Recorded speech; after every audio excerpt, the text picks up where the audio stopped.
दूसरे ग्रहों पर जीवन की तलाश विज्ञान के लिए बेहद चुनौती भरा काम रहा है और हो सकता है कि यही काम दूसरे ग्रहों के वैज्ञानिक भी करते हों। ऐसे में वे अपने किसी यान द्वारा धरती पर आ जाते हों तो कोई आश्चर्य नहीं। हम भी तो चंद्र ग्रह, मंगल ग्रह पर पहुंच गए हैं। हमने शनि पर भी एक यान भेज दिया है। अब किसी न किसी दिन मानव भी उन यानों में बैठकर जाने की हिम्मत करेंगे। यह ब्रह्मांड कितना बड़ा है, इसकी कल्पना करना मुश्किल है।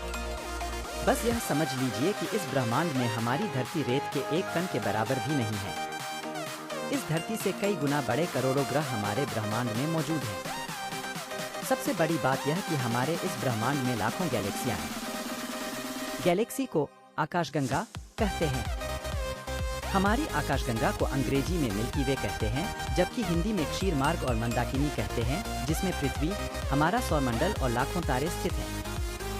एक वर्षों के वैज्ञानिक शोध से यह पता चला कि 10,000 ईपू धरती पर एलियंस उतरे और उन्होंने पहले इंसानी कबीले के सरदारों को ज्ञान दिया और फिर बाद में उन्होंने राजाओं को अपना संदेशवाहक बनाया।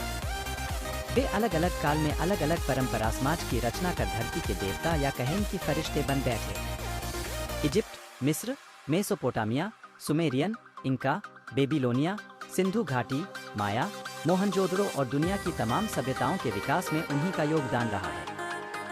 उन्होंने ही चीन, भारत, मिस्र, इसराइल, अमेरिका और रशिया में ऐसे स्मारक, पूजा स्थल या अजूबे बनाए जिन्हें बनाना मनुष्य के बस की बात ही नहीं लगती। हिस्ट्री चैनल की रिपोर्ट के मुताबिक प्राचीन सभ्यताओं के स्मारकों पर शोध करने वाले मशहूर लेखक एरिक वोन डेनिकेन की किताब चैरियट्स ऑफ गॉड्स ने दुनिया की सोच को बदल कर रख दिया है। उनके अनुसार प्राचीन मिस्र के निवासियों के पास गीजा के पिरामिडों को बनाने की कोई तकनीक ही नहीं थी। मिस्र के निवासियों के पास गीजा में पिरामिड बनाने के लिए न तो औजार थे, न ही इन्हें बनाने का ज्ञान था। इस तरह इन्हें अवश्य ही एलियंस ने बनाया होगा। यदि भारत के संदर्भ में बात करें तो ऐसे कई मंदिर हैं जिन्हें आज की आधुनिक मानव तकनीक से भी नहीं बनाया जा सकता। दो वैज्ञानिकों ने कई सालों के रिसर्च के बाद यह पता लगाया कि ओरायन एक ऐसा नक्षत्र है जिसका हमारी धरती से कोई गहरा संबंध है। भारतीय, मिस्र, मेसोपोटामिया, माया, ग्रीक और इनका आदि सभ्यताओं की पौराणिक कथाओं और तराशे गए पत्थरों पर अंकित चित्रों में इस नक्षत्र संबंधी जो जानकारी है वह आश्चर्यजनक ढंग से एक समान है। वैज्ञानिक मानते हैं कि हमारे पूर्वज या कहें कि हमें दिशा निर्देश देने वाले लोग ओरायन नक्षत्र से आए थे। भारत में ओरायन नक्षत्र को कालपुरुष नक्षत्र कहते हैं, जो मृगशिरा से मिलता जुलता है। हमारी धरती से 1500 प्रकाश वर्ष दूर ओरायन तारामंडल में वैसे तो दर्जनों तारे हैं, लेकिन प्रमुख 7 तारे हैं। इस तारामंडल में 3 तेजी से चमकने वाले तारे एक सीधी लकीर में हैं, जिसे शिकारी का कमरबंद, ओरायन की बेल्ट कहा जाता है। 7 मुख्य तारे इस प्रकार हैं: आद्रा, बीटलजूस, राजन्य, राइजिल, ब्लाट्रिक्स, मिंताक, सिलन ओरायोनिस, जेटा ओरायोनिस, कापा ओरायोनिस। इनमें आद्रा, राजन्य और ब्लाट्रिक्स तारे सबसे कांतिमय और विशालकाय हैं, जो धरती से स्पष्ट दिखाई देते हैं। 3 सन 2010 में खबर आई थी कि 1948 के बाद सुदूर अंतरिक्ष में रहने वाले एलियंस अमेरिका और ब्रिटेन के परमाणु मिसाइल वाले स्थलों पर कई बार मंडराए थे। अमेरिकी वायुसेना के पूर्व जवानों के एक दल का दावा है कि ब्रिटेन के सफोल्क परमाणु स्थल पर वे उतरे भी थे। इन अधिकारियों ने अज्ञात उड़नतस्तरियों (यूएफओ) से जुड़े अपने अनुभवों को सार्वजनिक करने की घोषणा भी की थी। अमेरिकी वायुसेना के पूर्व अधिकारी कैप्टन रॉबर्ट सलास ने बताया कि हम अनजान उड़नतस्तरियों के बारे में बातें कर रहे हैं। हम इन्हें अक्सर यूएफओ के नाम से जानते हैं। डेली मेल ने उनके हवाले से लिखा कि अमेरिकी वायुसेना अज्ञात उड़नतस्तरियों के परमाणु स्थलों पर मंडराने और इससे जुड़े राष्ट्रीय सुरक्षा के मुद्दे पर झूठ बोल रही हैं, लेकिन हम इसे साबित कर सकते हैं। इस पूर्व अधिकारी ने कहा कि उन्हें इन घटनाओं का सबसे पहला अनुभव 16 मार्च 1967 को मोंटाना के मालमस्ट्रोम एयरफोर्स बेस पर हुआ। उन्होंने कहा कि मैं उस वक्त ड्यूटी पर था जब एक वस्तु स्थल के ऊपर आई और मंडराने लगी। मिसाइलों ने काम करना बंद कर दिया और ऐसा एक हफ्ते बाद एक अन्य परमाणु स्थल पर भी हुआ।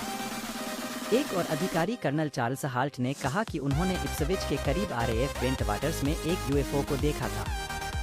यह ब्रिटेन के उन चुनिंदा स्थलों में है जहां परमाणु हथियार है। नासा के एक वैज्ञानिक ने अनुमान जताया है कि हो सकता है कि एलियंस धरती पर आए हों लेकिन हमें पता न चला हो। नासा के कंप्यूटर साइंटिस्ट और प्रोफेसर सिल्वानो पी.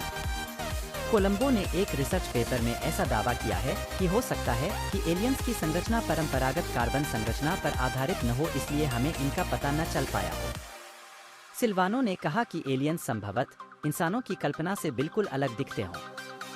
छत्तीसगढ़ के बस्तर जिले में एक गुफा में 10,000 वर्ष पुराने शैलचित्र मिले हैं। नासा और भारतीय आर्कियोलॉजिकल की इस खोज ने भारत में एलियंस के रहने की बात पुख्ता कर दी है। यहाँ मिले शैलचित्रों में स्पष्ट रूप से एक उड़न तश्तरी बनी हुई है। साथ ही इस तश्तरी से निकलने वाले एलियंस का चित्र भी स्पष्ट रूप से देखा जा सकता है, जो आम मानव को एक अजीब छड़ी द्वारा निर्देश दे रहा है। इस एलियंस ने अपने सिर पर हेलमेट जैसा भी कुछ पहन रखा है, जिस पर कुछ एंटीना लगे हैं। वैज्ञानिक कहते हैं कि 10,000 वर्ष पूर्व बनाए गए ये चित्र स्पष्ट करते हैं कि यहाँ एलियन आए थे, जो तकनीकी के मामले में हमसे कम 10,000 वर्ष आगे हैं। दुनिया भर की प्राचीन सभ्यताओं के चित्रों में ऐसे चित्र भी मिलते हैं, जिसमें एक अंतरिक्ष यान के साथ एक अजीब सा मानव दर्शाया गया है। पांच Egypt, Mesopotamia, Sumerian, Inca, Babylonia, Sindhu घाटी, माया, मोहनजोदड़ो और दुनिया की तमाम सभ्यताओं के टैक्स में लिखा है कि जल्दी ही लौट आएंगे हमारे आकाशदेव, और फिर से वे धरती के मुखिया होंगे। इजिप्ट और माया सभ्यता के लोग मानते थे कि अंतरिक्ष से हमारे जन्मदाता एक निश्चित समय पर पुनः लौट आएंगे। ओसाइशिरा, मिस्र का देवता, जल्द ही हमें लेने के लिए लौट आएगा। तो क्या हम स्टार प्रोडक्ट हैं? और क्या इसीलिए गिजावासी मरने के बाद खुद का ममीकरण इसलिए करते थे कि उनका आकाशदेव उन्हें अंतरिक्ष में ले जाकर उन्हें फिर से जीवित कर देगा? दोस्तों, यह वीडियो आपको कैसा लगा हमें जरूर बताएं।